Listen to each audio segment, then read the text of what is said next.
Bên Yên rất vui được gặp lại tất cả quý vị khán giả trong chương trình Sống khỏe sống vui ngày hôm nay và xin được chúc cho tất cả quý vị chúng ta sẽ có một buổi chiều thật nhiều niềm vui và cập nhật được những thông tin kiến thức về y khoa hữu ích. Thưa tất cả quý vị, chương trình Sống khỏe sống vui là chương trình talk show được diễn ra với hình thức tương tác trực tuyến và được thực hiện bởi công ty truyền thông Live Channel. Chương trình nhận được sự tư vấn bởi các bác sĩ chuyên môn đến từ Bệnh viện Đại học Y Dược Thành phố Hồ Chí Minh và cũng xin được cảm ơn sự đồng hành của Hello bác sĩ. Thưa tất cả quý vị, đến với chương trình Sống khỏe sống vui, chương trình sẽ cung cấp cho chúng ta những kiến thức bổ ích về các bệnh thường gặp, cách nhận biết, mức độ phức tạp của bệnh, cách xử lý, điều trị các bệnh và quan trọng hơn cả là chúng ta biết cách phòng ngừa bệnh hiệu quả để chăm sóc sức khỏe cho bản thân và những người xung quanh được tốt hơn.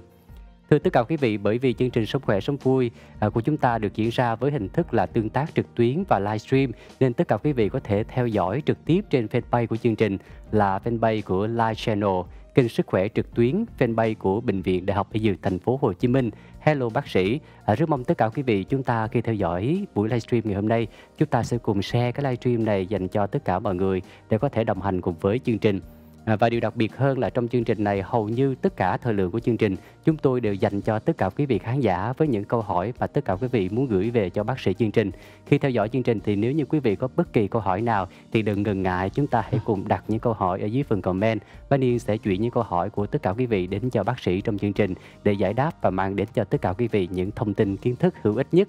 Thưa tất cả quý vị, ngoài ra thì để giúp cho những người thân của chúng ta có thể theo dõi, đồng hành cùng với chương trình để cập nhật những thông tin trong việc bảo vệ sức khỏe, thì quý vị khi share livestream này thì chúng ta nhớ để hashtag của chương trình đó là Sống khỏe sống vui. Có như vậy thì chúng ta sẽ có cơ hội cũng như là có được nhiều thông tin hấp dẫn hơn nữa. Và ngày hôm nay thì chúng tôi xin mời tất cả quý vị chúng ta lại tiếp tục đến với một chủ đề mang tính thời sự trong thời gian gần đây. Trong 2 buổi trước thì chúng tôi cũng đã mang đến cho tất cả quý vị những thông tin về dịch virus corona. Đây là một trong những điều mà chúng ta rất quan tâm và gây ra hoang mang đối với tất cả cộng đồng. Và ngày hôm nay thì một lần nữa chúng tôi xin mời tất cả quý vị chúng ta cùng đến với buổi livestream trực tuyến thứ 3 để cùng nhau giải đáp tất cả những câu hỏi mà tất cả quý vị đang muốn tìm hiểu từ các bác sĩ của chương trình. Và thưa tất cả quý vị, cho đến thời điểm hiện tại thì theo như thống kê chúng ta được biết thì ở Việt Nam của chúng ta đã có 12 ca nhiễm bệnh và điều này hoàn toàn gây hoang mang trong cộng đồng và chúng ta ai ai cũng cảm thấy lo lắng về điều này. Và trong chương trình ngày hôm nay thì chúng tôi xin mời tất cả quý vị chúng ta cùng tiếp tục với buổi livestream trực tuyến thứ 3 cùng với chủ đề liên quan đến với virus corona, đó là giải đáp thắc mắc về dịch viêm đường hô hấp cấp do virus corona gây ra. Và để giúp cho tất cả quý vị chúng ta có thể hiểu rõ hơn về chủ đề ngày hôm nay, trong chương trình này, Bá Niên sẽ được giới thiệu đến tất cả quý vị bác sĩ cùng đồng hành cùng với Bá Niên để giải đáp những thắc mắc của tất cả quý vị khán giả. Đó là tiến sĩ bác sĩ Nguyễn Như Vinh, trưởng khoa thăm dò chức năng hô hấp đến từ Bệnh viện Đại học Y Dược Thành phố Hồ Chí Minh. Xin được chào tiến sĩ Vinh. Cảm ơn tiến sĩ nhận lời tham gia ngày hôm nay ạ. Thân chào Bá Niên, xin kính chào quý khán giả đã xem đài ạ. Thì vừa qua chúng tôi cũng tham gia gọi là xem lại hai cái buổi nói chuyện cũng rất là hay của tiến sĩ Minh Tuấn và cô Bay. Thì chúng tôi cũng thấy rằng cái chương trình đã cung cấp rất là nhiều thông tin về cái con virus corona này. Nhưng mà hôm nay chúng tôi mong muốn rằng có một cái cơ hội để trao đổi với quý khán giả để chúng ta có thể tìm hiểu thêm về cái con virus này và cái gọi là cái mức độ bệnh tật và mức độ nguy hiểm của nó đối với lại cộng đồng. Phải nói rằng là ngày hôm nay thì chương trình nhận được lời mời cũng như là sự tham dự của tiến sĩ Nguyễn Như Vinh.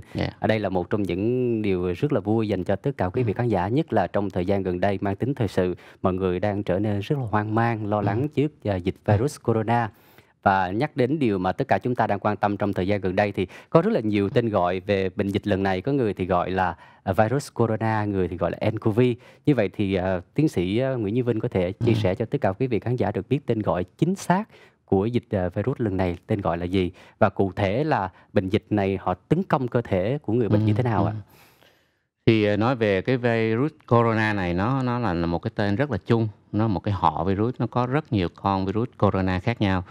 Và người ta đã tìm thấy cái con virus này rất là lâu rồi, mấy chục năm trước người ta đã biết con virus này. Và có nhiều cái loại, loại A, loại B, loại C, loại D. Thì nhiều loại, chủ yếu là con virus này nó gây bệnh ở trong động vật và một số ít thì nó gây bệnh ở con người.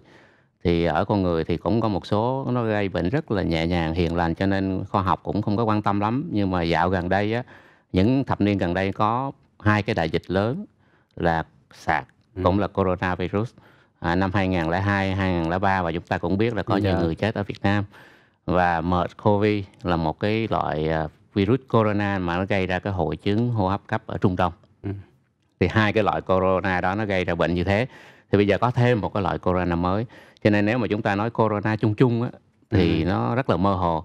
Và chúng ta phải gọi đích danh cái corona mới này là một cái chủng mới được phát hiện tại Trung Quốc năm 2019. Dạ. Cho nên cái tên của nó được giới khoa học gọi là 2019, gạch ngang cái là nCoV.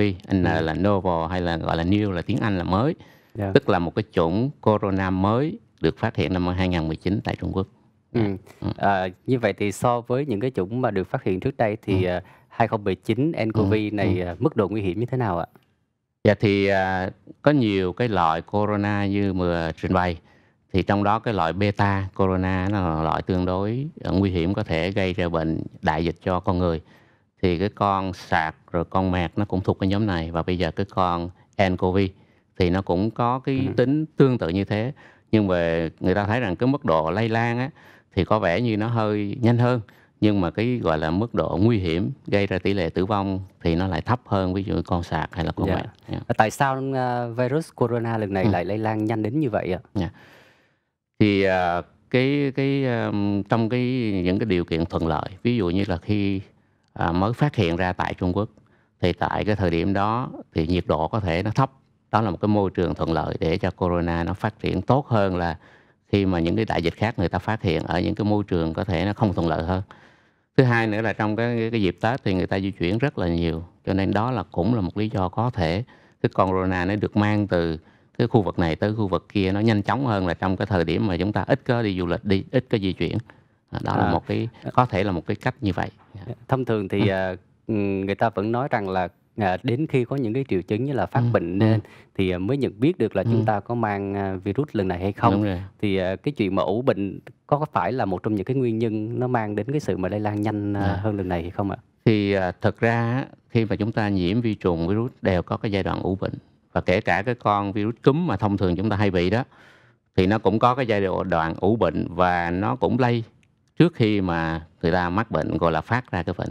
Ví dụ như khi mà ngày hôm nay chúng ta bắt đầu có triệu chứng sốt của bệnh cảm cúm, thì ngày hôm qua chúng ta đã có thể lây cho người khác rồi. Và cái chuyện đó người ta đã biết lâu rồi. Thì cái con new corona này nó cũng tương tự như thế, là có khả năng nó lây trong giai đoạn ủ bệnh. Nhưng mà cái đa phần người ta thấy rằng cái giai đoạn đó cái khả năng nó lây rất là ít chứ không phải là nhiều. Có khả năng thôi, còn chủ yếu là nó lây khi mà nó bùng phát, nghĩa là bệnh nhân đã có triệu chứng, đã xét nghiệm có con virus. Vậy thì những đối tượng nào có khả năng bị nhiễm virus corona và những người nào thì có khả năng bị bệnh nặng, thậm chí là có thể dẫn đến tử vong ạ? Thì vì đây là một cái bệnh nó lây lan, cho nên tất cả những đối tượng nào mà tiếp xúc gần với những người đang có mầm bệnh và bị dính cái mầm bệnh đó bằng những con đường lây lan, ví dụ như ở đây chúng ta nói chủ yếu là con đường hô hấp, thì những người nào mà tiếp xúc với những người đang bị bệnh mà bị lây qua đường hô hấp của mình thì đều có khả năng bị bệnh. Tuy nhiên á, trong cái bệnh truyền nhiễm nó có cái khái niệm là chúng ta bị nhiễm và chúng ta bị bệnh có thể nó khác nhau. Chẳng hạn như bệnh lao đi, ở nước mình cái tỷ lệ bệnh lao cũng tương đối cao. Cùng một người bị bệnh lao có rất nhiều người tiếp xúc, nhưng mà chỉ một số ít người bị lây và bị bệnh lao thực sự, còn những người khác chỉ là bị lây thôi, chứ chưa gọi là mang mầm bệnh, chứ chưa chắc là bị bệnh. Thì đối với virus nó cũng tương tự như thế, là chúng ta tiếp xúc, chúng ta có khả năng bị lây. Nhưng mà những người nào mà có sức đề kháng quá yếu thì khi đó họ có thể bị bệnh. Còn những người có sức đề kháng mạnh hơn thì đôi khi họ lướt qua. Và con corona này nó cũng tương tự như thế, chứ không phải là tất cả mọi người lây đều bị bệnh hết. Và đối với những người lỡ mắc bệnh thì những người nào mà lớn tuổi nè, có cái sức đề kháng yếu, những người có những cái bệnh mãn tính có sẵn trong người, ví dụ như bệnh hen suyễn, bệnh phổi tắc nghẽn mãn tính, bệnh tiểu đường, bệnh suy tim vân vân, là những bệnh mà chúng ta phải uống thuốc hàng ngày để điều trị đó, thì khi mà gặp cái con corona này thì chúng ta mắc bệnh thì nó sẽ nặng hơn. Cái chuyện này nó cũng không có gì ngạc nhiên, bởi vì nếu mà người đó bị mắc bệnh cảm cúm thông thường đi, họ cũng có thể bị nặng lên và có thể bị tử vong. Thì như vậy chúng ta thấy rằng ai mà tiếp xúc gần đều có nguy cơ bị bệnh. Còn những người mà lỡ bị bệnh thì có những bệnh mãn tính đi kèm đó thì nguy cơ nặng hơn. Và thống kê cho thấy rằng cho tới bây giờ thì những em bé dưới 15 tuổi thì chưa có ca nào tử vong. Tử vong thì thường là 30 mấy tuổi trở lên, và đặc biệt tử vong là những người lớn tuổi và có bệnh mãn tính. Và có thêm yếu tố nữa là nam giới không biết sao lại bị nhiều hơn là nữ giới. Cái đó người ta À, cũng chưa hiểu cái đó còn như về thế yếu nào. tố môi Ừm, trường mà nơi mà chúng ta sinh sống đối với, cộng đồng của chúng ta đang sống tại yeah, Việt Nam so với những người mà đang sống ở vùng dịch bệnh yeah, thì, nó có sự khác nhau về cái chuyện mà nhiễm bệnh hay không ạ? yeah. Chắc chắn là cái nguy cơ chúng ta nhiễm bệnh hay không á, nó dựa vào cái nguồn lây. Mình sống ở nơi nào mà có nhiều nguồn lây thì khả năng bị nhiễm bệnh Ừm, cao. Ví dụ như đang cái vùng dịch tễ đó, ví dụ Vũ Hán chẳng hạn, mình vào đó thì cái khả năng mình bị nhiễm rất cao bởi vì ừm, xung quanh mình là toàn là người bệnh hết. Còn ở những nơi mà cái bệnh nó rất là tương đối, hiếm gặp, ví dụ như Việt Nam mình mới có 10 ca, thì có thể có những người trong cộng đồng chúng ta chưa biết rõ nhưng mà cái tỷ lệ đó không cao thì cái khả năng mà chúng ta bị lây nhiễm nó ít đi. Một cái điều nữa là tại ví dụ miền Nam của mình, cái thời tiết nắng nóng, nhà cửa khô ráo hơn, thì khi đó lỡ một người nào đó mang mầm bệnh từ ở ừm, những nơi khác tới, thì cái con virus đó nó không có thể tồn tại một thời gian tương đối lâu để có cơ may là lây ừm, cho nhiều người khác. Thì dạ, đó cũng là cái yếu tố thuận lợi để cho những cái, vùng mà nắng nóng như mình như thế này thì cái khả năng nó phát tán dịch có thể nó ít hơn những cái vùng mà dạ. có cái điều kiện thuận lợi hơn cho con virus. Đối với những người mà chẳng may mà mắc phải, bệnh viêm đường hô hấp cấp Ừm, do virus corona gây ừm, ra thì, những cái biểu hiện, những cái triệu chứng đầu tiên là như thế yeah, nào và nó sẽ tiến triển bệnh như thế nào ạ? yeah. Thì, thông thường á, thì nhiễm virus á, nó có những cái biểu hiện, gần gần giống nhau. Đó là bệnh nhân bị ho, rồi bị sốt và sau đó có thể là bị khó thở khi mà cái đường hô hấp nó viêm nhiều quá, đó.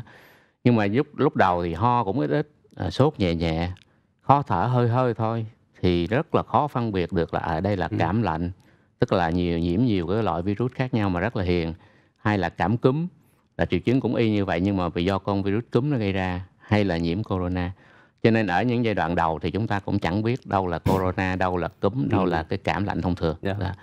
Nhưng nếu mà chúng ta bị cảm lạnh thì nhẹ nhất, cái triệu chứng có thể 1 2 ngày nó hết.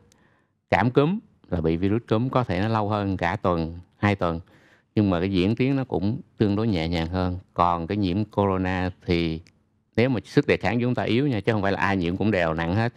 Thì một số người không may bị diễn tiến nặng thì lúc đó họ sẽ khó thở nhiều hơn, sốt sẽ liên tục không có giảm được ừm, và chụp hình phổi thì có thể dạ. thấy bất thường ở trên phổi. Yeah. Với những lời mà tiến Ừm, sĩ, Nguyễn Như Vinh vừa chia sẻ thì rõ ràng là chúng ta thấy một điều rằng là những cái triệu chứng của bệnh, viêm đường hô hấp cấp cấp do virus corona gây ra thì đối với những triệu chứng mà bệnh cảm thông thường này nó cũng gần gần na ná với đúng rồi, nhau. đúng rồi. Chính vì vậy mà đối với một số người thì, như bác sĩ nói là chúng ta cần phải tăng sức đề kháng lên, Ừm, và quan trọng nhớ là chúng ta cần phải đề kháng tinh thần của mình nữa. đúng rồi. Tại vì theo như bác Niên được biết thì trong thời gian gần đây thì đối với những người có những cái triệu chứng của bị cảm lạnh, cảm cúm á, thì họ đang rất hoang mang. Ừm, Họ có nghĩ rằng là không biết là liệu rằng là mình có đang bị nhiễm nCoV, đúng rồi. hay không? Ừm, Vì, quan trọng nhất là họ rất là sợ lây lan cho những thành viên trong gia đình. Như vậy thì bác sĩ có lời khuyên nào dành cho tất cả quý vị khán giả để chúng ta có thể phân biệt được cái chuyện mà giữa cảm cúm thông thường của chúng ta với lại yeah, nhiễm cúm virus yeah. corona ạ? Thì, thực ra á, với cái tình huống hiện nay á, thì, cái chuyện mà hiện nay cũng đang vào cái mùa có thể rất là dễ bị nhiễm, cảm lạnh hay là cảm cúm. Thì thông thường mỗi năm chúng ta đều có rất là nhiều người ở thời điểm này mắc cái chứng như thế. Thì nếu mà năm nay mình cũng bị thì cái khả năng đầu tiên mình phải nghĩ tới là cảm lạnh, cảm cúm đã, trừ một trường hợp là chúng ta nghi ngờ chúng ta bị một người nào Ừm, đó lây, mà cái người đó là được chẩn đoán là bị nhiễm cái con corona này rồi, hoặc là những người đó ở những cái vùng quá nguy cơ cao, ví dụ như từ Trung Quốc, họ mới đi về trong vòng 14 ngày rồi họ chưa qua khỏi 14 ngày họ đã gặp chúng mình và bản thân người đó cũng bị bệnh nữa, thì khi đó mà chúng ta mới nghĩ tới. Còn nếu mà cứ mà cảm lạnh, cảm cúm chúng ta cứ nghĩ tới corona thì như vậy cái tinh thần của chúng ta nó xuống, rồi chúng ta lại hạn chế đi ra ngoài, sợ lây lan cho người khác, thì đôi dạ, khi á, cũng rất là, gọi là, không có được tốt cho cái sức đề kháng của mình. Cứ ở trong nhà một cái phòng coi như là kín mít, dạ, rồi không khí rồi có thể không thông thoáng, ánh sáng không đủ thì đôi khi nó làm cho cái việc cảm cúm của chúng ta nặng hơn. dạ, Và bên Mỹ người ta thấy rằng hàng năm á, cái virus cúm thông thường nó giết chết khoảng chừng vừa rồi thống kê là 60 mấy ngàn người là bị chết vì cái cúm thông thường thôi. Như vậy cái tỷ lệ cũng tương đối rất là cao. Cho nên chúng ta cũng phải, đề phòng corona nhưng mà chúng ta phải nghĩ tới một cái tình huống là, trong cái hoàn cảnh mà chúng ta ừm, không có nghi ngờ gì đó cao là bị người khác lây, thì chúng ta nghĩ tới cái tình huống nhẹ hơn. dạ, Đó, nó khác, nó cũng giống như trong bệnh viện chúng tôi cũng hay gặp một số người, khi họ có những triệu chứng hơi hơi chút là họ nghĩ trong đầu là ung thư ừm, rồi. Họ cứ đi tới hỏi kiếm thử coi thử có ung thư hay không. Thì chúng tôi nghĩ là cái chuyện mà ai bị ung thư cũng có thể hết, nhưng mà với mới sơ sơ một cái mình nghĩ tới ung thư thì cái chuyện mình nghĩ hơi bị quá, và cái Dạ. stress đó đôi khi như bác Niên nói, nó làm giảm đi sức đề kháng. Các nghiên cứu cho thấy rằng á, cái người nào là sống vui vẻ, hạnh phúc thì cái sức đề kháng nó tăng lên, và bằng chứng là họ ít cái bị nhiễm cảm cúm, cảm lạnh hay một số cái bệnh nhiễm trùng khác. Dạ. Và kể cả cái việc mà chúng ta ngủ đủ giấc, nó cũng làm cho Dạ. sức đề kháng nó tăng lên chút xíu nữa. Nếu mà có thời gian mình sẽ Ừm. trao đổi thêm về vấn đề này. Nhất là trong cái khoảng thời gian này thì cái điều quan trọng nhất là chúng ta cần phải bình tĩnh, Đúng rồi. tiếp nhận thông tin, Yeah. không nên quá hoang mang. Và càng hoang mang thì lại, càng, gây ra những cái chuyện mà chúng ta ảnh hưởng tới tinh thần rất là nhiều. Thưa tất cả quý vị khán giả, chúng ta đang cùng đến với buổi livestream trực tuyến ngày hôm nay với chủ đề liên quan đến virus corona, những giải đáp thắc mắc, liên quan đến bệnh, viêm đường hô hấp cấp do virus corona gây ra. Nếu như tất cả quý vị khán giả đang theo dõi chương trình ngày hôm nay, chúng ta có bất kỳ thắc mắc câu hỏi nào thì quý vị chúng ta hãy comment ở trong buổi livestream này. Chúng tôi sẽ chuyển những câu hỏi của tất cả quý vị dành cho bác sĩ của chương trình. Hầu như tất cả thời lượng của chương trình ngày hôm nay đều dành cho những câu hỏi của tất cả quý vị khán giả dành cho bác sĩ liên quan đến bệnh viêm đường hô hấp cấp do virus corona gây ra. Còn bây giờ đây thì xin mời tất cả quý vị chúng ta sẽ cùng trở lại với phần trò chuyện cùng với tiến sĩ bác sĩ Nguyễn Như Vinh. Thưa bác sĩ, lúc nãy thì bác sĩ có chia sẻ rất là nhiều những thông tin liên quan đến virus corona, cũng như là những buổi livestream trước đây thì chúng ta cũng đã biết được virus corona lây lan như thế nào. Và bác sĩ cũng đã chia sẻ những cái triệu chứng của bệnh rồi. Như vậy thì đối với một người làm việc trong lĩnh vực chuyên môn thì hiện nay thì chúng ta có những cái chẩn đoán như thế nào để biết được một người có nhiễm virus corona hay không? Và cho tới thời điểm hiện tại thì chúng ta điều trị như thế nào ạ? Thì đối với vấn đề chẩn đoán thì chúng ta phải theo hướng dẫn của các tổ chức y tế, trong đó có Bộ Y tế của mình. Thì chúng ta chỉ làm xét nghiệm cho những người có nguy cơ cao. Còn không phải là ai cứ bị cảm cúm thông thường là tới yêu cầu phải đi xét nghiệm, là hệ thống y tế cũng không có đủ gọi là khả năng để làm cho xét nghiệm cho tất cả mọi người. Cho nên tại các hệ thống y tế chúng tôi có một cái gọi là cái bước sàng lọc. Những người nào có yếu tố nguy cơ cao tiếp xúc với những người có khả năng lây cho họ, ví dụ như là người đang bị bệnh corona, người bị mới ở vùng dịch tễ bị Trung Quốc mới đi về và bị sốt lên rồi lây cho mình, thì những người đó là có yếu tố nguy cơ. Và nếu họ có triệu chứng nữa, họ ho, họ khó thở, họ sốt, thì khi đó thì sẽ được chuyển tới những cái khu vực để làm xét nghiệm. Thường là bây giờ chúng tôi sẽ chuyển tới bệnh viện nhiệt đới, rồi sau đó bệnh viện nhiệt đới sẽ lấy mẫu để chuyển vào viện Pasteur để làm một cái xét nghiệm gọi là PCR để coi thử có bị cái con coronavirus hay không. Về vấn đề điều trị á, thì cái con virus này nó có nhiều cái mức độ nặng nhẹ khác nhau. Như vừa trình bày, đôi khi nó chỉ như là cảm cúm thông thường thì cũng không có điều trị gì đặc biệt hết, chỉ gọi là điều trị nâng đỡ thôi. Sốt thì uống thuốc hạ sốt, ho thì uống thuốc ho, có đàm nhiều uống thuốc long đàm, và nâng cái sức đề kháng của mình bằng cách là bổ sung cái chất điện giải vân vân nếu mà cần. Nặng nữa thì nó cũng vẫn có một cái thuốc gì để điều trị cái con virus này, bởi vì nó mới quá, nó chưa có cái thuốc đặc trị. Cho nên người ta sẽ dùng các thuốc cũng giống như vừa trình bày là hỗ trợ để điều trị triệu chứng. Và đôi khi khi mà phổi bắt đầu tổn thương thì các bác sĩ hay dùng các kháng sinh.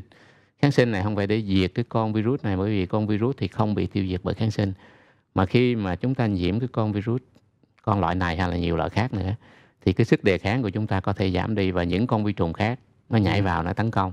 Thì khi đó bác sĩ phải dùng cái kháng sinh để trị những con vi trùng cơ hội đó. Thì thông qua đây chúng tôi cũng rất là mong muốn bà con là chúng ta sử dụng kháng sinh nên gọi là hợp lý. Nếu mà một người nào đó sử dụng kháng sinh bừa bãi quá sẽ gây ra hiện tượng kháng thuốc. Và nếu mà trong những tình huống như thế này này, chúng ta đang bị con virus nó tấn công, sức đề kháng chúng ta yếu, vi trùng nó nhảy vào, nó có cơ hội nó nhảy vào, mà chúng ta lại bị đề kháng kháng sinh hết, thì khi đó rất là nguy hiểm, và nhiều người chết không phải vì virus mà là vì vi trùng. Cho nên nếu mà chúng ta sử dụng kháng sinh bừa bãi thì bản thân của chúng ta cũng thiệt hại. Mà đôi khi nhiều người trong cộng đồng cũng sử dụng kháng sinh một cách bừa bãi như hiện nay thì khi đó cái tình trạng đề kháng kháng sinh của vi trùng nó cao, và trong những tình huống như thế này chúng ta khó mà ngăn cản cái chết do những cái tác nhân khác, chứ chưa chắc là do coronavirus. Xin được cảm ơn những thông tin mà tiến sĩ bác sĩ Nguyễn Như Vinh vừa mang lại.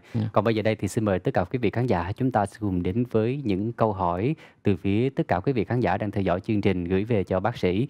Chúng ta sẽ cùng đến với câu hỏi của một bạn khán giả gửi về với nội dung như thế này ạ. Khi phải tiếp xúc với người lạ những người này trong thời kỳ ủ bệnh, chưa có dấu hiệu như là ho, hắt hơi thì phải làm sao để nhận biết mà phòng tránh nguy cơ nhiễm bệnh thưa bác sĩ? À, bây giờ nếu mà chúng ta tiếp xúc với một người lạ thì chắc chắn rồi chúng ta mà chưa có cái biểu hiện, không có sốt, ho thì đôi khi người ta Ừm, kìm lại được, nhưng mà sốt á thì có thể mình biết. dạ, Họ không có triệu chứng gì hết, họ chỉ là một người lạ thôi thì khó mà chúng ta biết được họ đang ở giai đoạn ủ bệnh hay là họ hoàn toàn là một người bình thường. Thì thông thường á, thì người ta khuyên là nếu mà chúng ta tiếp xúc gần, gần quá mà có ừm, nguy cơ cái người đó họ nói chuyện, họ hắt hơi, họ ho, cái giọt bắn từ cái đường hô hấp của họ nó có thể bay qua mình. Thì mình không biết họ bị bệnh hay không bị bệnh thì mình cũng nên làm sao mà tránh. Tránh bằng cách là chúng ta xa xa một chút. ừm, Nếu chúng ta gần thì có thể chúng ta đeo khẩu trang và chúng ta lúc nào cũng nghĩ là cái đôi tay của mình đều có khả năng là một cái đường ừm, truyền. Đó. dạ, Thì cái đó nó không chỉ riêng phần corona mà tất cả các loại vi trùng, virus khác, đặc biệt là virus cúm nó lây cũng dữ, ừm, thì chúng ta cũng có biện pháp như thế. Chúng ta dạ, phải làm sao đừng cho cái nguồn, gọi là, giọt bắn của những người lạ bay vô trong cái vùng miệng, vùng mũi mình bằng cái khẩu trang. Khi đó thì khẩu trang gì cũng được bởi vì mình chưa chắc là cái người đó đang mắc dạ, bệnh corona.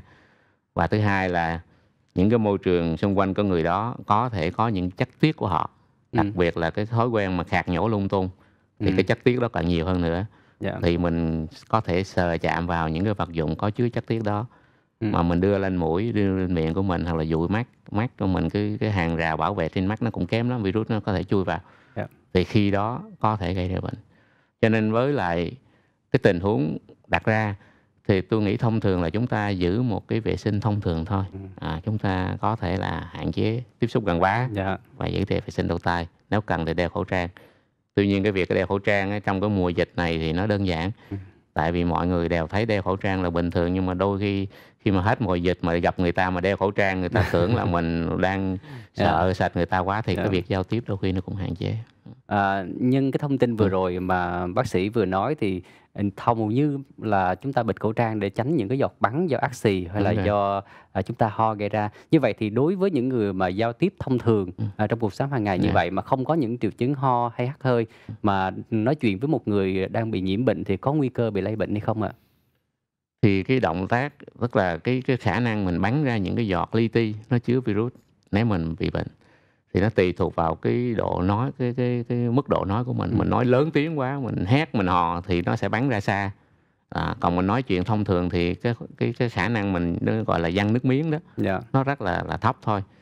Cho nên người ta thấy rằng đối với lại, cái cách mà an toàn thông thường nếu mà người ta không ho, không hắt xì thì có thể 1 mét là cũng đủ an toàn. Còn người đó mà hắt xì thì phải 2 mét. À, ừm, tại vì cái giọt bắn đó nó có trọng lực, cho nên nó sẽ bay ra rồi nó sẽ theo động lực nó rớt xuống chứ nó không ừm. phải là cứ bay lơ lửng khắp nơi trên trên không khí xung quanh để cho mình có thể đứng từ xa mà gió nó thổi mình Dạ. cũng hít phải, nó không có chuyện đó. Thêm một cái Ừm, điều mà mọi người đang lo lắng nữa là ừm, cái chuyện mà ăn uống chung như vậy ừm, thì nó có nguy cơ, lây lan bệnh hông ạ? yeah. Thì có vấn đề lây lan ăn uống á, thì có thể qua 2 chuyện. Chuyện thứ nhất là khi mình ăn thì mình nói chuyện với nhau thì nó lây qua đường hô Ừm, hấp như lúc dạ, nãy vừa trình bày. Còn cách số 2 là đó, nước miếng của mình nó dính lên một số cái dạ, dụng cụ xung quanh bàn chẳng hạn, mình hắt hơi trên bàn rồi cái người ăn rồi để tay lên bàn rồi đưa lên quẹt mũi mình ừm, thì vẫn có thể bị. ừm, À, dĩ nhiên với một cái số người bệnh nó ít như thế này mà chúng ta dạ, nhìn đâu chúng ta cứ nghĩ là bệnh, chúng ta cẩn thận quá mức thì đôi khi dạ, cái cuộc sống của chúng ta nó cũng bị ừm, quá thay đổi. Còn nhưng mà chúng ta vào bệnh viện, một cái nơi mà có nhiều người có ừm, nghi ngờ đi tới khám bệnh mà chúng ta chủ quan quá thì khi đó dạ, là mình sẽ lãnh cái hậu quả nặng nề. dạ, Như vậy chúng ta sẽ cẩn thận ở những nơi, gọi là, ừm, đúng chỗ, nhưng mà đừng có, gọi là, quá mức để, gọi dạ, là, quá sợ sệt, quá sợ hãi thì nó sẽ làm cho một cái tất cả những thói quen sinh hoạt hàng ngày của chúng ta nó bị đảo lộn hết, thì nó dạ, có thiệt hại về nhiều thứ ngoài cái chuyện mà, vấn đề về ừm, sức khỏe như chúng ta đang quan tâm. dạ. Chúng ta không chủ quan nhưng mà cũng, đừng có quá hoang mang Đúng ạ. rồi, đúng rồi. Một trong những khuyến cáo nhằm phòng ngừa lây Ừm, nhiễm đó là ừm, có những thông tin là chúng ta cần phải uống nhiều nước và theo dõi thường xuyên thân nhiệt, không biết ừm, là đúng hay không ạ? điều đó là đúng. À, cái, cái hàng rào bảo vệ cái cơ thể chúng ta đó, giống như, gọi là, nói chung chung Ừm, là sức đề kháng, thì da cũng là một cái hàng rào bảo vệ. Nhưng mà quan trọng là trên đường hô hấp á, là những cái lớp lót, cái dịch tiết nó tạo thành lớp lót, ví dụ như nhầy mũi nè, như là lớp lót ở trên cái vùng hầu họng và ở ở dưới cái đường hô hấp ở dưới. Thì khi mà những tác nhân mà gây bệnh, vi trùng, virus nó muốn xâm nhập vào sâu bên trong thì nó phải qua những cái lớp lót đó. Đôi khi nó mắc kẹt ở đó, nó không có đi sâu vào trong được. Thì nếu mà cơ thể chúng ta nó thiếu nước thì cái lớp lót đó nó không được đủ.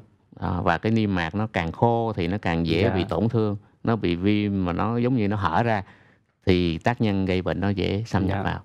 Cho nên chúng ta uống đủ nước á, thì một là nước là một cái thành phần rất là quan trọng trong cơ thể để cho máu huyết là lưu thông tốt, đủ để lưu thông. Hai là nó tạo ra một cái hệ bảo vệ tương đối tốt qua những cái lớp lót dịch tiết đó thì nó hạn chế được chúng ta mắc bệnh. Dạ. Bác Niên ngày hôm nay là làm buổi livestream trực tuyến tương tác thứ 3 rồi thì có nhận được một số câu hỏi của một số người bạn của mình nói rằng là những người mà làm việc lao động, những người ở ngoài nắng nhiều á thì lại ít có nguy cơ nhiễm bệnh hơn là những người làm việc ở trong cái môi trường mà không khí điều hòa. Không biết là thông tin này có đúng hay không ạ? Khi mà chúng ta nói về vấn đề này á, về nhiệt độ á, thì chúng ta nói là ở cái nhiệt độ nào con virus nó dễ tồn tại lâu. Con virus á, là nó một cái gọi là vi sinh vật, nó chỉ sinh sôi phát triển khi nó gặp một ký chủ, nó chui vào trong tế bào, nó lấy chất của tế bào nó mới sinh sôi nảy nở được.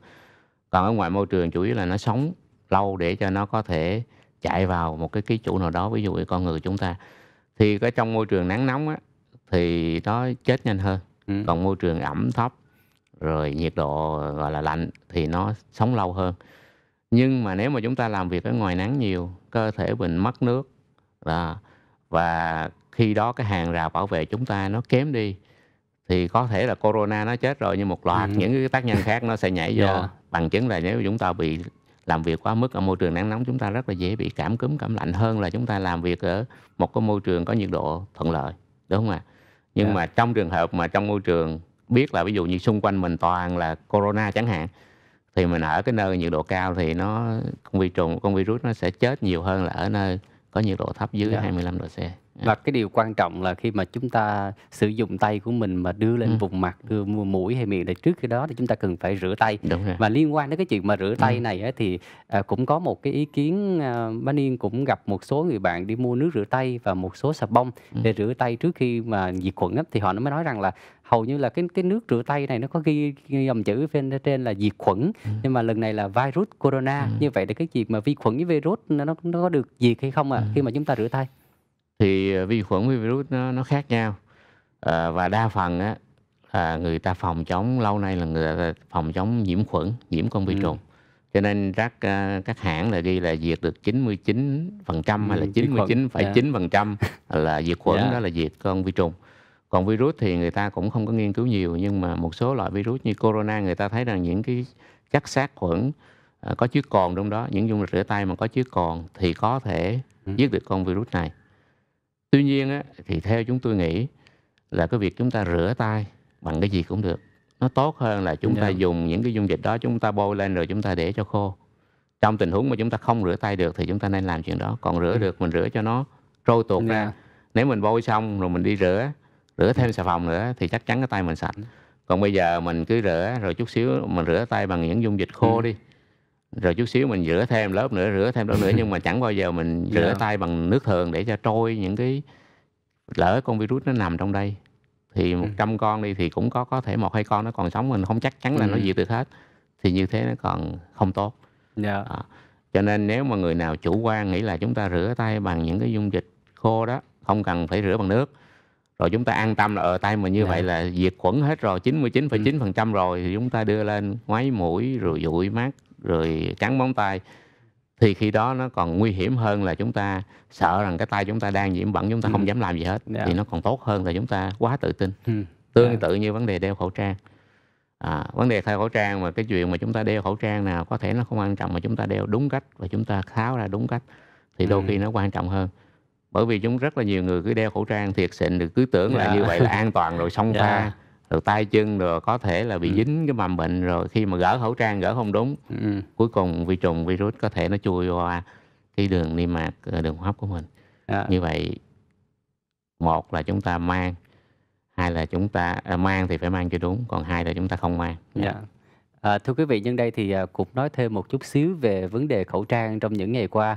Có một số người thì Ừm, lại, mua quá nhiều khẩu trang, thậm chí là một người là mua 10 hộp, 20 hộp để ở nhà, ừm, mà đôi khi là họ lại không sử dụng hết, còn một số người lại không có. Một số người lại, quá, hoang mang, sợ đến nỗi là họ sẽ mua những cái khẩu trang đắt tiền, ừm, thậm chí ra là mua 50.000, 100.000 một cái khẩu trang. ừm, Nhưng mà, có những người á thì khi mà, có những thông tin mà chúng tôi được biết á, bác sĩ cũng chia sẻ là những khẩu trang chúng ta chỉ được sử dụng một lần, ừm, khẩu trang càng mắc tiền thì tâm lý người ta lại sợ, đúng rồi. bỏ đi uổng, Ừm, thành ra là sử dụng lại, mà ừm, cái yếu tố sử dụng lại là một trong những cái yếu tố mà nguy cơ là nhiễm bệnh cao. đúng rồi. Dạ. Thưa tất cả quý vị, khán giả, việc sử dụng khẩu trang trong thời điểm này là một điều rất là quan trọng để chúng ta có thể bảo vệ sức khỏe cho mình và bảo vệ cho sức khỏe những người xung quanh. Tuy nhiên là chúng ta cần phải biết sử dụng khẩu trang đúng cách. Ngoài ra là nếu mà chúng ta cứ ỷ y cái việc mà chúng ta sử dụng khẩu trang mọi lúc mọi nơi thì chính cái điều này nó cũng rất là nguy hiểm, bởi vì Ừm, lúc nào nó cũng tạo cho chúng ta một cái cảm giác là chúng ta đã đeo khẩu trang rồi, đã ừm, yên tâm rồi, ừm, mà chúng ta bỏ qua các phương pháp phòng bệnh khác như là chúng ta lại không có vệ sinh sạch sẽ, lại không có rửa tay, nó càng nguy hiểm hơn đúng rất rồi. là nhiều. Thưa quý vị, ngày hôm nay thì chúng ta đang cùng đến với chủ đề giải đáp thắc mắc đối với bệnh viêm đường hô hấp cấp do virus corona gây ra. Và nếu như quý vị có những thắc mắc nào muốn đặt câu hỏi dành cho chương trình thì xin mời tất cả quý vị chúng ta có thể đặt ở dưới phần comment này. Bunny sẽ chuyển câu hỏi đến cho tiến sĩ bác sĩ Nguyễn Như Vinh sẽ chia sẻ mang đến những thông tin cần thiết dành cho tất cả quý vị khán giả. Còn bây giờ thì chúng ta sẽ cùng đến với một trong những điều mà Bunny nghĩ rằng là tất cả quý vị khán giả đang rất quan ngại và đã có rất là nhiều câu hỏi để gửi về cho chương trình trước đó là mọi người lại cứ nghĩ rằng là virus corona lại lây qua đường, hô hấp, mà lây nhanh như vậy, có nghĩa là do là virus corona lơ lửng trong không khí. Ừm, Nên có một số người khi mà đến, một số nơi điều hòa chẳng hạn như là đi vào những cây ATM để rút tiền á, thì họ lại cảm giác họ rất là sợ, rất hoang mang. ừm, Nhân đây thì nhờ tiến sĩ bác sĩ Nguyễn Như Vinh chia sẻ thêm về yeah, điều này ạ. yeah. Cái vấn đề mà lây truyền qua đường hô hấp á, thì đúng là cho tới bây giờ người ta thấy đường hô hấp là chính, các đường khác thì chưa có rõ. Dĩ nhiên vì con virus này nó quá mới cho nên từ từ rồi có những cái thông tin cập nhật. Nhưng mà qua đường hô hấp thì nó có hai cái kiểu. Một cái kiểu là cái giọt bắn, có nghĩa là khi chúng ta nói ra những cái hạt nước li ti, nước miếng của mình đó, nó chứa virus trong đó thì nó sẽ bắn vào cái người kế cận. Dĩ nhiên người đó phải tiếp xúc gần. Còn cách số 2 á, là chúng ta những cái hạt đó nó khô đi chẳng hạn, rồi nó vỡ ra, nó Ừm, phân tán ra ngoài không khí. Ví dụ như bụi mịn mà chúng ta hay nghe nói là bụi PM2.5 nó bay lung tung hết. ừm, Thì đối với corona nó theo cái cơ chế lây là lây theo kiểu giọt bắn, chứ người ta chưa thấy là nó phát tán ừm, bay mịt mù ngoài trời giống như là những cái hạt bụi mịn. Cho nên chúng ta cũng an tâm là nếu một người nào đó họ đang bị mà họ ở xa chúng ta quá thì con virus nó cũng không có khả năng nó bay cho tới mình. Như vậy trong trường hợp mà chúng ta đi rút tiền chẳng hạn, thì, nếu mà chúng ta một người quá đa nghi cứ nghĩ rằng cái người mà mới rút tiền và trước á là bị corona rồi, à, thì đôi khi chúng ta cũng bảo vệ mình bằng cách sao? Nếu mà họ vô họ khạc nhổ, cái tay chân của họ dính cái chất tiết của họ thì đôi khi nó dính ở trên những cái bàn phím. Thì chúng ta vẫn có thể làm bởi vì á, khi chúng ta thao tác, những mầm bệnh nó dính trên tay của chúng ta thì nó không phải xâm nhập vào cái da để cho nó gây ra bệnh. Mà quan trọng là chúng ta đừng có đưa bàn tay của mình lên trên ừm, mũi miệng.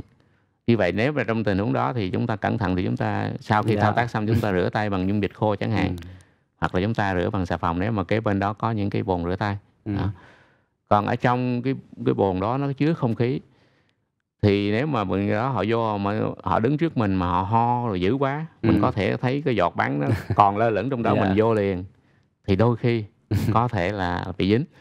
Nhưng mà nếu mà họ đi ra rồi mình nghĩ ừm, là cái giọt đó nó có cái trọng lực cho nó sẽ rơi ừm, xuống.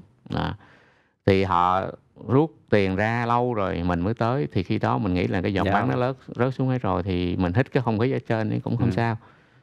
Nhưng mà có một cái vấn đề là chúng ta không nên nghĩ rằng tất cả mọi người xung quanh chúng ta dạ, đều là những người corona dạ, hết thì dạ. điều đó nó làm cho tâm lý của mình rất là Dạ. căng thẳng và mình không dám làm gì hết. Còn nếu như mà chúng ta cảm thấy mà quá lo lắng thì, đôi khi là, mà chúng ta chứng kiến một cái việc mà thấy một người ho như vậy thì Ừm, chúng ta có thể nếu không gấp thì có thể là, tìm một, trụ ừm, ATM khác cho ừm, an toàn. Còn nếu không thì cứ đợi khoảng 3 phút rồi chúng ta hãy ừm. đeo khẩu trang, rồi chúng ta vào bên trong rồi về cũng rửa tay Không, bình thường. thật ra thì mình đeo khẩu trang thì kệ, nếu mà họ vừa ra mình đeo khẩu trang Ừm, vào cũng được. dạ, Bởi vì những cái giọt bắn nó vẫn còn chẳng hạn, ừm, thì mình đeo khẩu trang nó vẫn bảo vệ được, chứ dạ. không phải là không. Dĩ nhiên á, thì trong trường hợp đó mình ra rồi á, mình Ừm, phải mình tháo khẩu trang mình bỏ Mình đi, bỏ luôn. chứ Dạ. mình để khẩu trang đó rồi mình tháo ra mình nhét vô túi, rồi sau đó mình lấy ra mình đeo lại thì Dạ. những động tác như thế thì rất Dạ. là không tốt, mới có thể lây bệnh cho mình.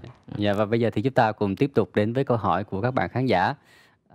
Thưa quý vị, có một câu hỏi gửi về cho chương trình với nội dung là ngoài lây qua đường hô hấp, mới có thông tin là virus corona còn lây từ mẹ sang thai nhi. Nếu điều này đúng thì người mẹ khi mang thai cần phải làm gì thưa bác sĩ? Dạ. Thì cái thông Ừ. tin một em bé mới sinh ra bị corona thì nó cũng mới đây. Nhưng mà đôi khi người ta mới nghi ngờ thôi, không biết nó lây qua đường máu hay là đường sanh nở chẳng hạn. Nhưng mà cái giả thiết đó có vẻ như nó chưa hợp lý lắm trong thời điểm này. Bởi vì sao? Khi bà mẹ sanh ra thì ở trong môi trường đó có thể lây qua đường hô hấp. Em bé có thể Dạ. trong môi trường đó đâu có bịt khẩu trang cho em bé Dạ. được liền, đúng không? Mới đẻ ra sao bịt. Thì khi đó nó hít những cái không khí xung quanh cái môi trường của bà mẹ đó thì có thể nó vẫn bị. Như vậy nếu mà trừ trường hợp người ta thấy được cái con corona trong bào thai chưa sanh ra mà đã có thì mới nghĩ rằng có thể là nó lây qua đường máu. Còn bây giờ với thời điểm này chúng tôi nghĩ rằng á, có thể em bé đó bị lây từ đường hô hấp của người mẹ. Dạ. Khi mà chúng ta có việc cần phải đến những nơi đông người hay là thậm chí là những cái địa phương mà có người bị nhiễm bệnh virus corona thì chúng ta cần phải có những động thái như thế nào ạ?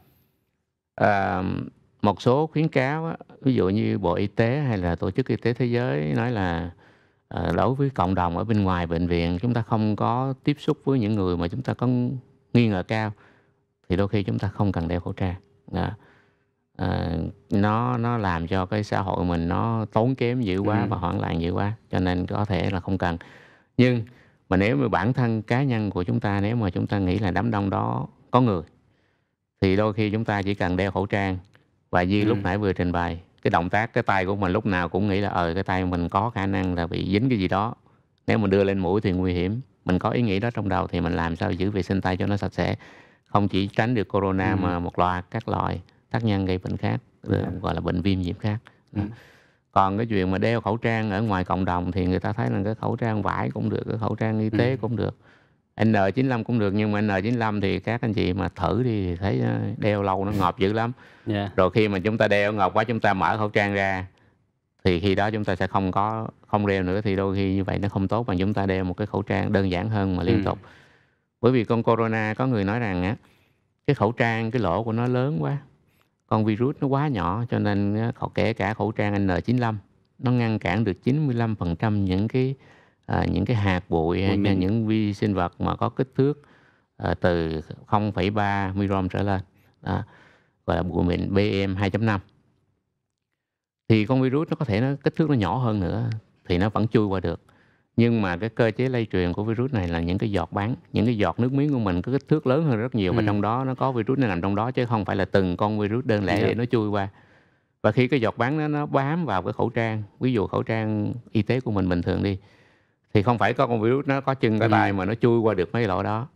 Trừ trường hợp mà khi mà chúng ta để cho nó khô quá, để lâu quá thì có thể nó phân tán, nó có thể một phần nào đó khi mà chúng ta hít mạnh. Nhưng mà chuyện đó người ta cũng chưa được chứng minh cho lắm. Nhưng mà người ta thấy rằng cái khẩu trang thông thường có thể cản được những những giọt bắn đó, ngăn cản không cho nó chui vào trong cái đường hô hấp của chúng ta nếu mà chúng ta mang khẩu trang. Cho nên đối với cộng đồng người ta khuyên là chúng ta mang những khẩu trang đơn giản là được rồi, chứ không cần là phải khẩu trang N95, khẩu trang mắc tiền. Nhưng mà trong môi trường y tế thì đôi khi nó khác. Tại vì môi trường y tế, cái môi trường đó nó có nguy cơ bị lây nhiễm nó cao thì chúng tôi có thể dùng 2 khẩu trang. Bởi vì cái nghiên cứu về hạt bụi mịn đó, người ta thấy rằng 2 khẩu trang mà chồng lên nhau á, thì cái khả năng cản bụi nó cũng gần giống như cái N95. Cho nên những nơi mà cái khẩu trang N95 nó quá mắc tiền, chúng ta không có sử dụng được thì nhân viên y tế dùng 2 khẩu trang chập lại thì cũng là một cái cách. Còn đối với bệnh nhân thì nếu mà chúng ta muốn làm kiểu đó thì cũng được, nhưng mà chỉ khi nào chúng ta vào bệnh viện. Còn nếu mà chúng ta ở ngoài mà chúng ta làm cái kiểu đó thì nó rất là nóng. Cái việc sử dụng khẩu trang này rất là quan trọng, nhưng mà quan trọng nhất là chúng ta phải biết sử dụng khẩu trang đúng cách.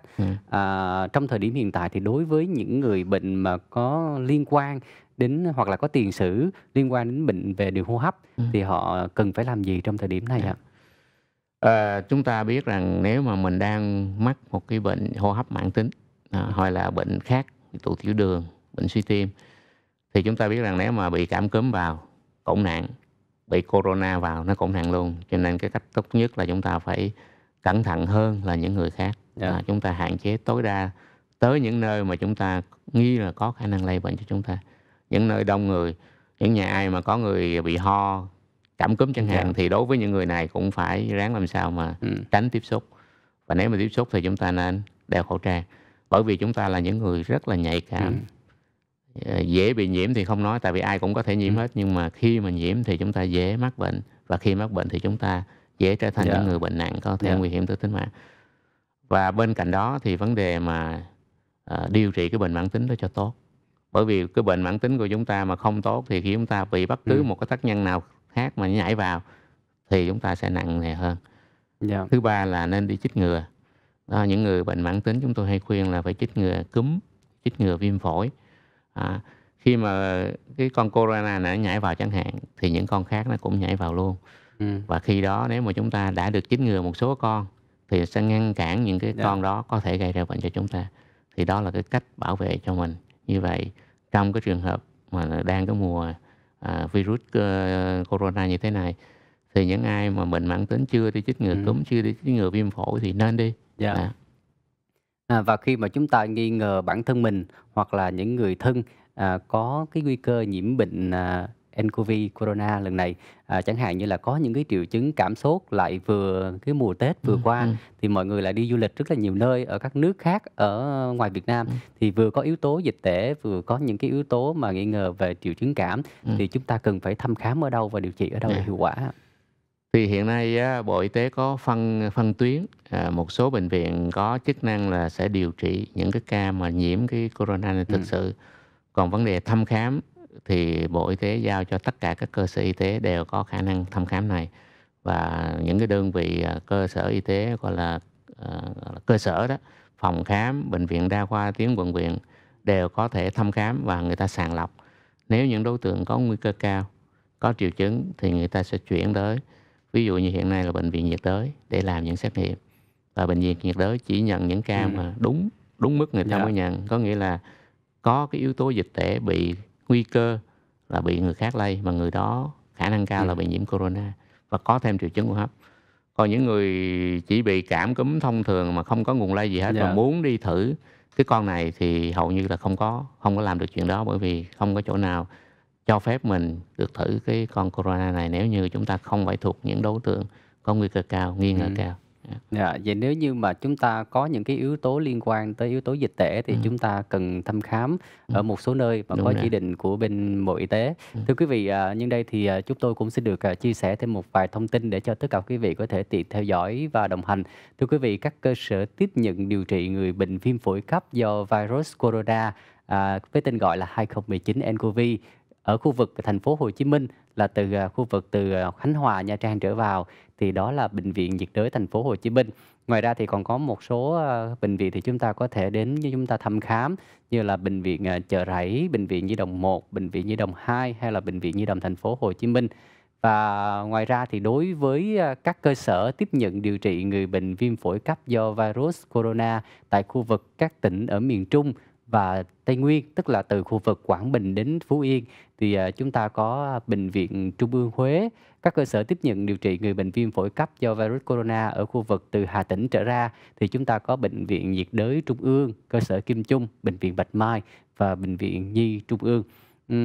Và thưa tất cả quý vị khán giả, bây giờ đây thì chúng ta sẽ cùng tiếp tục đến với những câu hỏi của tất cả quý vị khán giả gửi về cho chương trình, những vấn đề liên quan đến việc giải đáp thắc mắc do dịch cúm, viêm hô hấp, virus corona gây ra. Chúng ta cùng đến với câu hỏi của bạn khán giả. Thưa bác sĩ có thể chia sẻ cách gia tăng sức đề kháng như thế nào để tốt trong thời điểm hiện tại? Thì đúng là vấn đề mà gia tăng sức đề kháng là cái vấn đề mọi người đều quan tâm.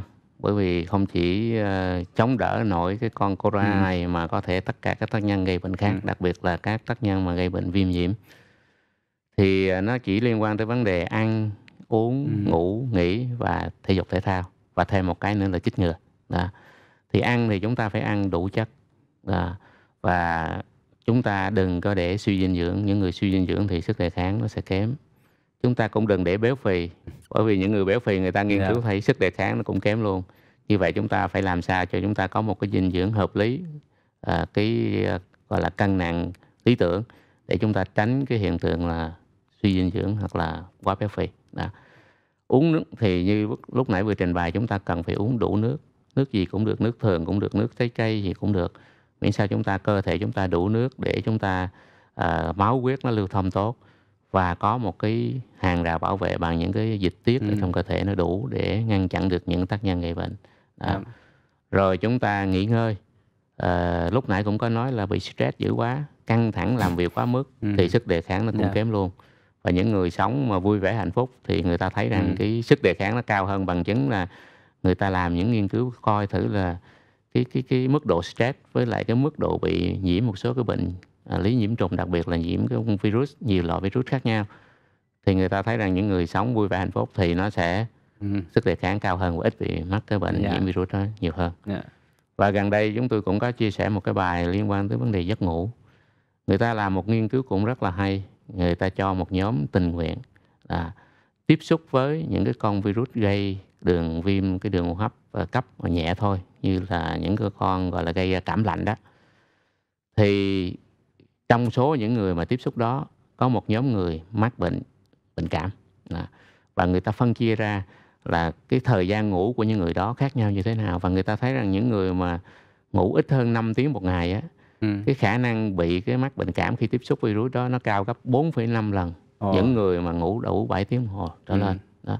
Như vậy nội cái chuyện mà chúng ta ngủ đủ thôi nó cũng làm cho cái sức đề kháng của chúng ta tăng lên rồi. Và cái chuyện đó là nhiều cái bằng chứng khoa học chứ không phải là cái suy đoán. Đó. Rồi tập thể dục. Các nghiên cứu cũng thấy rằng nếu chúng ta tập thể dục, quan trọng là cái đều đặn, 30 phút mỗi ngày chúng ta tập đều đặn thì cái sức đề kháng của chúng ta cũng tăng lên và chúng ta ít có bị các bệnh lý nhiễm trùng. Và cuối cùng là chúng ta muốn tạo ra một cái hàng rào bảo vệ tốt thì chúng ta phải đi chích ngừa. Bởi vì cái hệ miễn dịch của chúng ta nó có những cái việc chống đỡ đơn giản gọi là miễn dịch bẩm sinh, nhưng mà nó cũng có những cái gọi là hệ thống chống đỡ được chuyên nghiệp hơn, nó được huấn luyện hơn bởi những cái tế bào. Trong y khoa gọi là tế bào lympho T, lympho B. Thì muốn cho những tế bào nó được huấn luyện để khi gặp những cái mầm bệnh á, thì nó sẽ chống đỡ một cách gọi là nhanh chóng và hiệu quả. Thì cái việc chích ngừa cũng là một cái việc để chúng ta tập luyện. Chúng ta có nhiều cái bệnh để chích ngừa. Cho nên đối với trẻ em thì chúng ta phải coi cái chương trình chủng tiêm chủng quốc gia mở rộng đó, chúng ta phải chích ngừa đầy đủ. Người lớn thì cũng nên đi chích ngừa theo khuyến cáo của bác sĩ. Và đặc biệt những người đang mắc bệnh mãn tính thì cần phải chích ngừa. Chúng ta sẽ cùng tiếp tục đến với câu hỏi tiếp theo của các bạn khán giả gửi về cho chương trình. Có thông tin virus gây cúm AH5N1 cũng đã xuất hiện gần đây ngay trong dịch corona. Virus này cũng xuất phát từ gia cầm. Vậy virus AH5N1 và corona có sự liên quan với nhau hay không thưa bác sĩ? Thì virus cúm á, nó có nhiều cái kháng nguyên bề mặt, gọi là chữ H với chữ N. Cho nên chúng ta sẽ nghe nói là H1N1, H5N1, H5N5 vân vân, quá nhiều loại virus cúm khác nhau, là cúm A.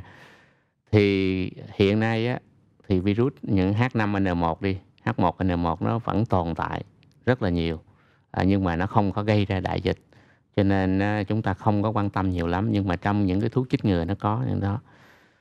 Trong tình huống mà chúng ta đang trong cái mùa dịch corona này thì nó nổi lên những con virus cúm khác thì nó cũng là chuyện bình thường. Có thể nó không liên quan gì tới nhau hết, nhưng mà nếu mà không có corona thì những con đó đôi khi nó cũng trở thành những cái trận dịch. Và chúng ta cũng đã biết có những trận dịch cúm rất là đau thương của nhân loại trong quá khứ. Cho nên cái việc mà để giảm bớt cái khả năng mà chúng ta bị virus cúm tấn công mấy con H1N1 này nè, H5N1 này nè, thì chúng ta nên đi chích ngừa cái cảm cúm thông thường của chúng ta mỗi năm chích một lần. Xin được cảm ơn bác sĩ. Chúng ta cùng tiếp tục đến với câu hỏi của các bạn khán giả gửi về cho chương trình. Thưa quý vị, bởi vì chương trình là chương trình tương tác trực tuyến với tất cả quý vị nên chúng tôi ưu tiên hầu hết thời lượng dành cho những câu hỏi của tất cả quý vị khán giả gửi về. Và bây giờ chúng ta đến với câu hỏi của bạn Trường Ái. Có nên chích ngừa vaccine cúm vào mùa thời điểm này hay không ạ? Và chích ngừa vaccine cúm mùa có ngừa được H5N1 hay không? Thì vấn đề mà chích ngừa cúm hiện nay thì cũng việc nên làm. Có nhiều người sợ rằng đi chích ngừa cúm rồi lỡ bị cúm luôn, rồi người ta tưởng đâu là mình trong cái thời điểm này mà bị cúm là cái rất là nhạy cảm. Không biết đâu là cúm thông thường, đâu là corona. Cho nên người ta sợ không nên đi chích ngừa. Nhưng mà cái chích ngừa cúm á, nó không gây ra bệnh cúm. người ta chích những cái con virus đã giảm độc lực rồi, chứ không phải một cái kiểu vaccine cúm mà gọi là virus sống. Người ta xịt mũi cái đó không có ở nước mình. Khi mà chích vaccine mà virus sống á, có thể nó tác dụng phụ là nó bị luôn cái bệnh đó. Nhưng mà vaccine cúm hiện nay thì là nó không phải là con virus sống, cho nên nó không gây ra cái bệnh cúm. Chỉ là tác dụng phụ là có thể là sốt nhẹ hay là đau cái chỗ chích thôi. Đặc biệt là những người mà dị ứng với trứng gà thì đôi khi chúng ta phải cẩn trọng hơn, bởi vì có thể là chích vô nó bị Dạ. phản ứng dị ứng. Chứ còn không có phải chích ngừa cảm cúm á, phiên chọn chích ngừa cúm á, thì nó gây ra bệnh cúm. Và hiện nay á, những cái vaccine cúm nó có 2 loại cúm A và một loại cúm B, 2 chủng cúm A và một chủng cúm B. Hình như tôi nhớ không lầm thì cũng H5N1 nó cũng có ở trong đó. Dạ. Xin được cảm ơn bác sĩ. Chúng ta cùng tiếp tục đến với câu hỏi của các bạn khán giả. Những thông tin đầu tiên về virus corona cho thấy đây là nguyên nhân gây bệnh viêm phổi lạ. Có thể hiểu là viêm phổi lạ ở đây như thế nào thưa bác sĩ? Và có phải chưa có tiền sử bệnh này trước đây hay có dấu hiệu chưa từng có ở bệnh viêm phổi trước đây? Dạ. Thì lạ là một cái từ nghĩa là chúng ta chưa hiểu nó. Thì thường những cái viêm phổi á, đa phần là do vi trùng. Và khi mà xét nghiệm nó có những biểu hiện mà bác sĩ nhìn vào là thấy ở đây là một cái tình trạng bị nhiễm trùng. Ví dụ bạch cầu nó cao lên, một số cái chỉ số máu nó cao lên, và đoán là với cái tổn thương phổi như thế này là do vi trùng gây ra, và dùng kháng sinh thì nó sẽ đỡ. Nhưng mà trong những tình huống khác, cái viêm phổi nó diễn tiến có thể là nhanh hơn cái mức bình thường cũng là lạ rồi. Rồi với cái hình ảnh như thế đáng lý là nặng, thì bạch cầu trong máu nó phải cao lên, nhưng bây giờ thử nó không cao, cũng là lạ. Rồi thấy là cho kháng sinh, đủ thứ kháng sinh mạnh thiệt mạnh vào, nó cũng không có đỡ đi, thì cũng là lạ, có nghĩa là ta chưa hiểu. Và những xét nghiệm thông thường thì không ra được cái tác nhân gây bệnh là cái gì hết. Cho nên đầu tiên người ta gọi là đại khái là một cái viêm phổi mà không biết là do cái gì. Đó. Rồi sau đó người ta mới từ từ người ta mới tìm ra được. Tại vì những cái con virus mà nó mới đột biến thì những cái xét nghiệm thông thường xét nghiệm không ra. Cho nên họ xét nghiệm những cái con mà đã biết thì người ta không thấy là nó hiện diện ở trong cái bệnh lý này, cho nên người ta gọi là lạ thôi. Thưa quý vị, chúng ta cùng tiếp tục đến với câu hỏi tiếp theo. Thời lượng chương trình ngày hôm nay không còn nhiều, nên tất cả quý vị khán giả nếu có những câu hỏi nào mà liên quan, những thắc mắc đến virus corona trong việc mà bảo vệ sức khỏe của mình, thì chúng ta có thể đặt câu hỏi dành cho bác sĩ chương trình. Chúng tôi sẽ ưu tiên dành phần hết thời lượng của buổi livestream ngày hôm nay dành cho câu hỏi của tất cả quý vị khán giả. Và câu hỏi có nội dung như thế này ạ. Ngoài gây bệnh viêm phổi cấp nCoV còn ảnh hưởng đến cơ quan khác như thế nào? Dạ thì con virus này nó sẽ xâm nhập vào đường hô hấp, và đầu tiên nó tấn công ở phổi. Nhưng mà sau khi mà phổi bị tổn thương thì rất là nhiều bộ phận khác ở trong cơ thể nó vẫn có thể bị tổn thương, có thể là suy thận cấp, có thể tổn thương gan, và bệnh nhân bị chết vì suy đa tạng. Cho nên cái cơ chế ban đầu chỉ là vào trong phổi thôi, rồi sau đó rất là nhiều cơ chế, trong đó virus nó có thể chạy tới, nhưng mà nhiều cơ chế khác, ví dụ mất cái cân bằng giữa một số cái chất bảo vệ trong cơ thể, nhiều cái độc tố nó được tiết ra thì nó chạy tới những cái bộ phận cơ quan khác, và cuối cùng người ta chết vì là suy hô hấp một phần, mà có thể các bộ phận khác cũng có thể bị tổn thương. Thưa tất cả quý vị khán giả, thời lượng của chương trình không còn nhiều nữa, nên bây giờ đây thì chúng ta sẽ cùng đến với những lưu ý từ phía tiến sĩ bác sĩ Nguyễn Như Vinh dành cho tất cả quý vị khán giả trong thời điểm mang tính thời sự ngày hôm nay, là chúng ta đều rất quan ngại đối với virus corona. Chắc chắn rằng là tiến sĩ bác sĩ Nguyễn Như Vinh sẽ có những lời khuyên hữu ích dành cho tất cả quý vị khán giả. Trước khi tôi có cái tóm tắt của cái buổi nói chuyện ngày hôm nay thì tôi xin đính chính chút xíu là cái thông tin về 4 bệnh viện tại thành phố Hồ Chí Minh, 3 bệnh viện tại Hà Nội và 1 bệnh viện ở Huế là những nơi tiếp nhận điều trị những cái ca được chẩn đoán cái căn bệnh này. Nhưng mà đối với người dân bình thường chưa biết là có gì không, chỉ là cúm thôi, bị cảm thôi, chúng ta mới đi khám. Muốn đi khám thì chúng ta có thể khám ở tất cả mọi nơi, và nhân viên y tế có nhiệm vụ phải sàng lọc coi thử cái ca nào nghi ngờ thì chuyển tới, chứ không phải là tất cả mọi người phải dồn vào mấy cái đơn vị y tế mà vừa giới thiệu, thì khi đó chỗ đó người ta sẽ không thể nào làm việc nổi.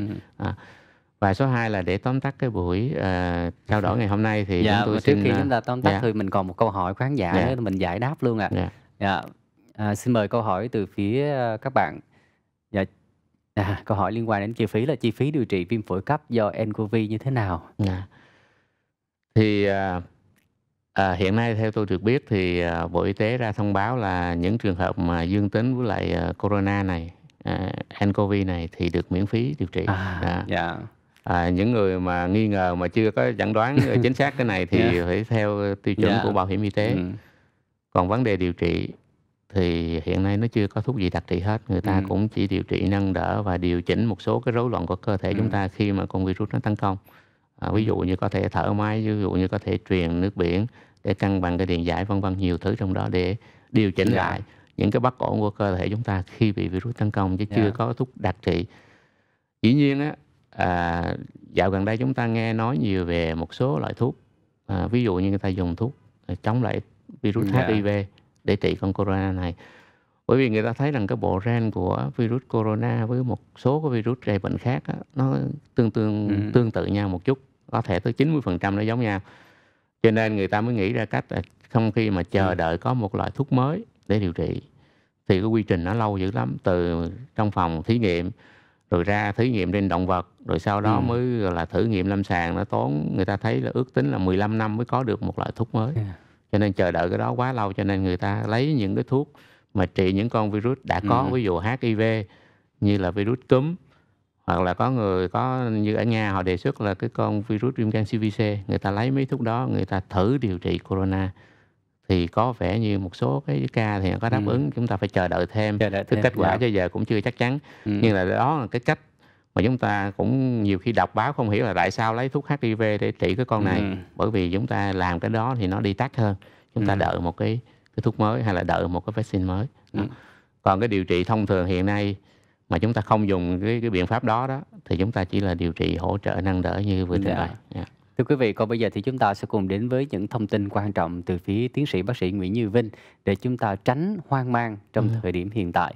Xin được mời bác sĩ. Thì nói về cái con virus này thì cái khả năng lây truyền của nó là chủ yếu là qua đường hô hấp. Cho tới hiện nay chúng ta biết được con đường đó và chúng ta phải có những biện pháp đối phó. Một trong những biện pháp là chúng ta phải sử dụng khẩu trang, khẩu trang y tế như thế này cũng được, mà chúng ta phải đeo đúng cách. Thì cái số trước thì bác sĩ Tuấn cũng đã hướng dẫn chúng ta đeo cái khẩu trang như thế nào và chúng ta tháo khẩu trang như thế nào cho đúng. Và quan trọng là chúng ta phải nhớ là những cái màu của khẩu trang màu xanh, màu đỏ, màu vàng gì đó thì ở phía trước, cái màu trắng là cái lớp này có thể nó gọi là hấp thụ dịch của chúng ta, thì chúng ta nên để ở phía sau để vì khi chúng ta nói có thể nước miếng rồi nó ra có thể thấm vào trong cái này. Nhưng mà khi chúng ta đeo khẩu trang mà chúng ta thấy khó thở quá, có nghĩa là đôi khi nước miếng nó dính vô nhiều quá, thì khi đó chúng ta nên thay khẩu trang là vừa, bởi vì khi đó nó khó khả năng mà chúng ta lọc được khí. Số 2 á, là chúng ta phải luôn luôn nhớ là nếu mà chúng ta nghi ngờ một người nào đó xung quanh mình mắc cái bệnh corona này thì đôi bàn tay của chúng ta có thể là thủ phạm làm cho chúng ta mắc bệnh. Cho nên chúng ta tiếp xúc với tay thì không sao hết, không có lây qua da, nhưng mà từ đôi tay mình đưa lên mũi, đưa lên miệng, dụi mắt thì có thể gây ra bệnh. Cho nên chúng ta nhớ là khi mà đưa lên thì coi thử nhớ là cái tay mình đã sạch chưa. Chưa sạch thì phải đi rửa bằng nước thường cũng được, xà phòng nữa thì tốt hơn, hoặc là những cái dung dịch gọi là rửa tay khô khác. Nhưng mà đối với dung dịch rửa tay khô thì theo ý của tôi thôi, là nếu mà chúng ta cứ rửa chồng lên mà chúng ta không ra xả nước á, thì cũng không chắc lắm là chúng ta đã những con virus trên đây nó đã chết hết rồi. Đó. Chưa kể là cái dung dịch, đủ thứ loại dung dịch khác nhau chúng ta cũng không biết chất lượng nó ra sao hết. Chỉ bằng là chúng ta rửa tay bằng xà phòng, chúng ta chà có bọt nổi lên là như vậy là đúng xà phòng rồi. Chúng ta rửa bằng nước dưới vòi cho nó chảy đi. Với cái 6 bước rửa tay đúng cách thì chúng ta nghĩ rằng sẽ không còn cái mầm bệnh nó bám trên tay của chúng ta nữa. Còn nếu chúng ta phối hợp cả hai nữa, nếu mà chúng ta nghi ngờ một cái đối tượng rất là cao thì nó sẽ tốt hơn. Nhưng mà đôi khi cẩn thận quá mức thì nó cũng làm cho mình phiền phức, tốn nhiều thời gian. Rồi số tiếp theo á, là ngoài cái cạnh chúng ta tránh gọi là lây lan, người khác lây cho mình, thì đôi khi mình cũng phải tránh mình lây cho người khác. Lỡ mà mình nghi, mình không biết có bệnh hay không, có thể tới bệnh viện để bác sĩ sẽ tư vấn thêm. Còn nếu mà chưa tới bệnh viện được thì ở nhà mình cũng phải tự cách ly mình. Đó. Bằng cách là chúng ta cũng đeo khẩu trang khi chúng ta tiếp xúc với những người khác. Và người ta thấy rằng những người mà bị bệnh á, đeo khẩu trang thì nó hiệu quả cao hơn rất là nhiều là những người mà khác mà đeo khẩu trang, còn Dạ. người bị bệnh không đeo khẩu trang. Dạ. Dạ. Không chỉ là corona mà những cái con virus khác, chúng ta nếu bị cảm cúm thì chúng ta cũng nên tự cách ly mình, tránh lây lan cho những người khác. Đó là cái cách chúng ta bảo vệ. Ví dụ như chúng ta phải hắt xì, chúng ta ho, thì thay vì chúng ta che miệng kiểu này, nó dính vào tay của mình hết, rồi chúng ta bắt tay chúng ta truyền cho những người khác thì không tốt, thì chúng ta có thể che như thế này để chúng ta ho. Thì khi chúng ta giao tiếp thì không ai mà đụng chúng ta vào chỗ này hết, mà người ta đụng vào cái bàn tay của mình. Thì đó là cách chúng ta giảm bớt lây truyền cho người khác.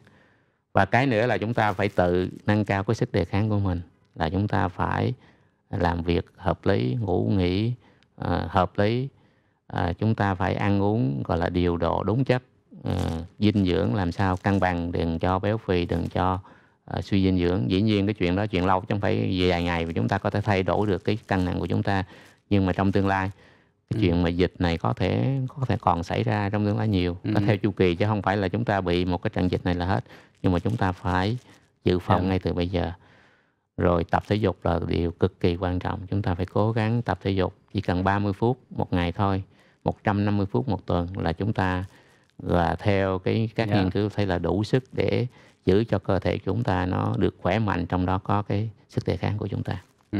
Xin được cảm ơn những lời chia sẻ, những thông tin rất hữu ích từ tiến sĩ bác sĩ Nguyễn Như Vinh đã mang lại cho tất cả quý vị khán giả. Thưa quý vị, hy vọng rằng là với những thông tin vừa rồi cũng mang đến cho tất cả quý vị những kiến thức, những thông tin cần thiết trong việc bảo vệ sức khỏe của chúng ta trước những điều đáng lo ngại trong thời gian gần đây liên quan đến virus corona. Và điều quan trọng nhất là chúng ta không chủ quan nhưng mà cũng đừng quá hoang mang chúng ta hãy cùng theo dõi những tin tức trên những kênh báo chính thống, cũng như là làm theo những khuyến cáo chỉ định của ngành y tế. Và chắc chắn một điều rằng là khi mà chúng ta biết bảo vệ bản thân chúng ta một cách đúng cách thì chúng ta luôn luôn có một cơ thể khỏe mạnh và không còn tâm trạng hoang mang lo sợ nữa. Và đến đây thì thời lượng của chương trình cũng đã hết. Một lần nữa thì thay mặt cho chương trình xin được cảm ơn tiến sĩ bác sĩ Nguyễn Như Vinh đã nhận lời tham gia chương trình ngày hôm nay, mang đến những thông tin rất hữu ích.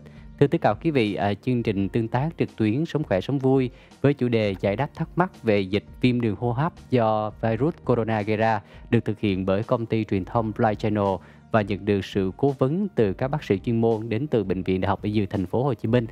Chúng tôi xin được cảm ơn sự đồng hành của Hello Bác sĩ. Cảm ơn tất cả quý vị khán giả đã luôn theo dõi chương trình và hãy luôn tiếp tục theo dõi những thông tin mà chúng tôi mang lại trên fanpage Live Channel, kênh sức khỏe trực tuyến fanpage của Bệnh viện Đại học Y Dược Thành phố Hồ Chí Minh. Còn bây giờ thì xin chào tạm biệt và hẹn gặp lại.